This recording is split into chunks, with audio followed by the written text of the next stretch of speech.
Wate hûn dikarin reve bikin ka wateya vê peyvê çi ye? Sêdema hatina te çi ye? Mijar. Ev mijareyek gelek balkeş e. Girîng. Ez û diya xwe li ser tiştî girîng peyivîn. Bi awayekî. Ez nizanim çawa bi awayekî min jî hez kir. Armanc. Armanca me hînbûna zimanê dayîkê ye. Asteng. Astenga herî mezin derazînga mirovan bixwe ye. Cuda. Cudahiya di navbera Rojhilata Navîn û Ewropayê de gelek mezin e. Mebest. Mebesta te ji van peyvan çi ye? Serpêhatî.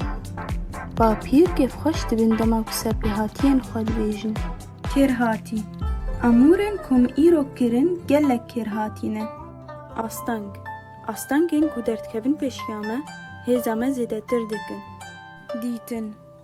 Kesên ku nikarin bi çavên xwe dinyayê bibînin, gorin.